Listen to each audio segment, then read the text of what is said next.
கர்த்தரும் இரட்சகருமாகிய ஆண்டவர் இயேசு கிறிஸ்துவின் நாமத்தில் உங்கள் யாவருக்கும் என் அன்பின் வாழ்த்துக்களை நான் தெரிவித்துக் கொள்கிறேன். நான் உங்கள் சகோதரன் ஜோஷுவராஜா.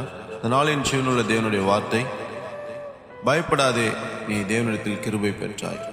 பயப்படாதே நீ தேவனிடத்தில் கிருபை பெற்றாய் என்று லூக்கா 1 அதிகாரம் 30வது வசனத்தில் சொல்லப்பட்டிருக்கிறது. அன்பானவர்களே, ஆண்டவர் நம்மை பார்த்து சொல்லுகிறார். இந்த வார்த்தை கேட்டுக்கொண்டு ஒவ்வொருவரையும் பார்த்து சொல்லுகிறார், மகனே மகளே, நீ பயப்படாதே, தேவனிடத்திலே நீ விசேஷத்தை கிருபை பெற்றாய். அன்றைக்கு மரியாள் ஆண்டவரிடத்திலே, கன்னி மரியாள் ஆண்டவரிடத்தில் கிருபை பெற்றுக்கொண்டது போல கர்த்தர் இன்றைக்கு இந்த வார்த்தை கேட்டுக்கொண்டு உங்களுக்கும் விசேஷத்தை கிருபை கொடுத்திருக்கிறார். நீங்கள் பயப்பட வேண்டிய அவசியமில்லை என்று கர்த்தர் சொல்கிறார். கண்களை மூடி நாம் ஜெபம் செய்வோமா? இரக்கத்திலே சொரியும் படை தன்பின் பரலோ தகப்பனே, பயப்படாதே நீ தேவனிடத்தில் கிருபை பெற்றாய் என்று சொன்ன வார்த்தையின்படி இந்த வார்த்தை கேட்டுக்கொண்டு ஒவ்வொருவருக்கும் விசேஷத்தை கிருபை கொடுத்து நீர் ஆசீர்வதிப்பதற்காய் ஸ்தோத்திரம். அவருடைய பயங்கள், திகழ்கள், குழப்பங்கள், வேதனைகள் எல்லாம் எடுத்து கொடுங்க.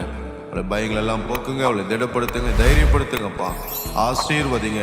அவளுக்கு வைத்திருக்கிற விசேஷத்தை கிருபினாலே அவளை ஆசீர்வதிப்பீராக நாங்கள் ஜெபிக்கிறோம். மீட்பர் இயேசுவின் நாமத்தில் துதிகன மகிமையெல்லாம் செலுத்தி ஜெபிக்கிறோம் பிதாவே. God bless you. கர்த்தர் தாமே உங்களை யாவரையும் ஆசீர்வதிப்பாராக. Glory to Jesus.